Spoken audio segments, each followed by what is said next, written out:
हमारे YouTube channel पर। चलिए आज के जीके के पार्ट में हम आपको कुछ इम्पोर्टेंट क्वेश्चन कराएंगे।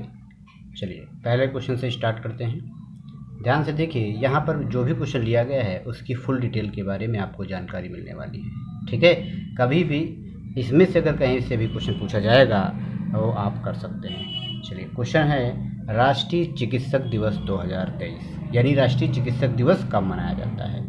देखो, भारत में प्रत्येक वर्ष 1 जुलाई को राष्ट्रीय चिकित्सक दिवस के रूप में, डॉक्टर दिवस के रूप में मनाया जाता है। यानी कि ये जो राष्ट्रीय चिकित्सक दिवस है इसे 1 जुलाई को मनाया जाता है, पहली बात। और किसके रूप में मनाया जाता है? डॉक्टर दिवस के रूप में मनाया जाता है। ठीक है, और यह हर साल इंडियन मेडिकल एसोसिएशन IMA द्वारा आयोजित किया जाता है। ये हर साल IMA के द्वारा आयोजित किया जाता है। ठीक, नंबर नेक्स्ट, यह पहली बार 1 जुलाई 1991 को डॉक्टर विधान चंद्र राय के सम्मान में मनाया गया था। ओके, चलिए इसमें आने वाले नेक्स्ट क्वेश्चन कौन हो सकते हैं। देखो, वर्ष 1976 में चिकित्सक विज्ञान, सार्वजनिक मामलों में, दर्शन, कला और साहित्य के क्षेत्रों में काम करने वाले प्रतिष्ठित व्यक्ति को मान्यता देने के लिए डॉक्टर विधान चंद्र राय की स्मृति में BC राय राष्ट्रीय पुरस्कार की स्थापना की गई थी। कब की गई थी? 1976 में की गई थी। चलिए अब 2023 में इसका सब्जेक्ट क्या है चिकित्सक दिवस का?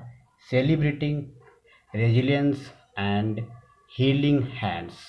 चलिए विद्यार्थियों, ये हमारा चैनल है आशीर्वाद क्लासेस लखनऊ, इस पर आप इसे सब्सक्राइब करें। Thank you. चलिए नेक्स्ट क्वेश्चन की बात करते हैं, हरित ग्रह।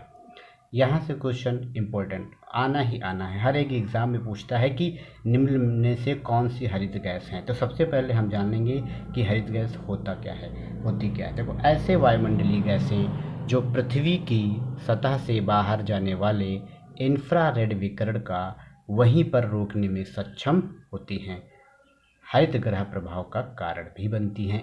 ऐसी गैसों को हम हरित ग्रह गैसें कहते हैं।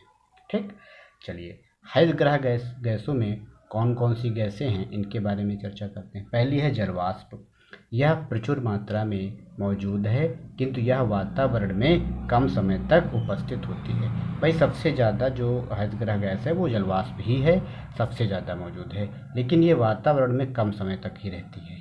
ठीक, भूमध्य रेखा से ध्रुवों की ओर अगर हम बढ़ें तो इसकी जो सांद्रता होती है वो घट जाती है।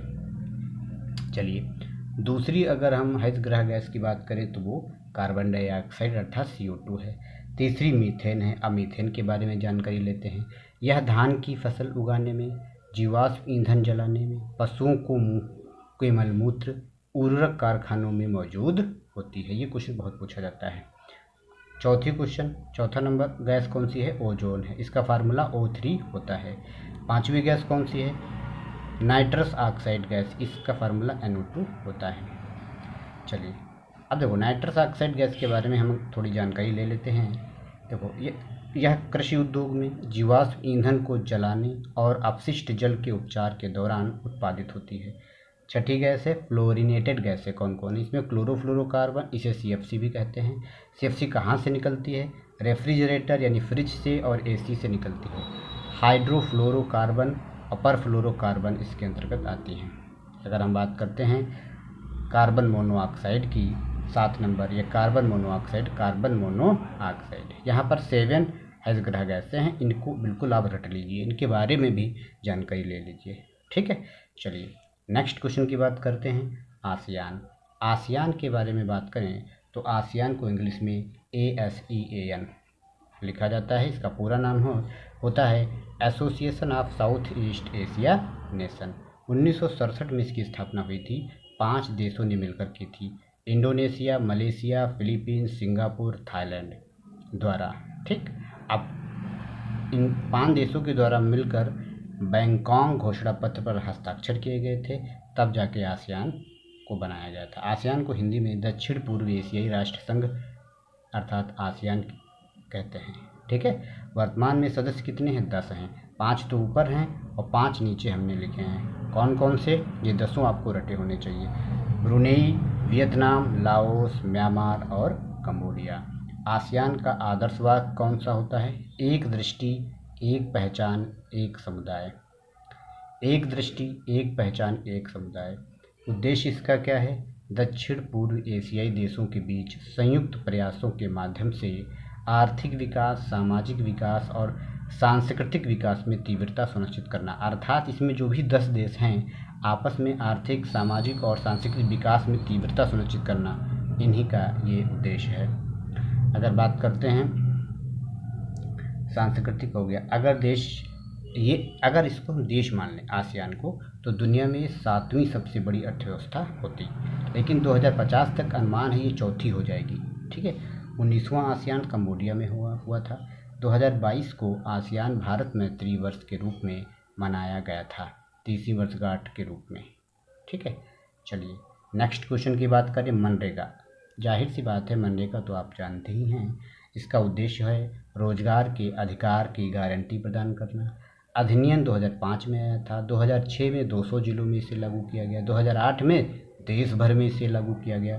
2009 में संशोधन इसका हुआ था। इसका नाम बदलकर मनरेगा कर दिया गया। मनरेगा महात्मा गांधी रोजगार गारंटी योजना, इसका पूरा नाम है मनरेगा का। ठीक। पहले इसे नरेगा कहा जाता था। ठीक। इसमें 100 दिनों का अकुशल शारीरिक श्रम सुनिश्चित किया जाता है किन्हें? ग्रामीणों को। ठीक है। चलिए स्टूडेंट्स, आज के लिए इतने ही क्वेश्चन। अगर आपको पसंद आया हो तो लाइक सब्सक्राइब जरूर करें। मिलते हैं ऐसे ही नेक्स्ट वीडियो के साथ में। Okay, thank you.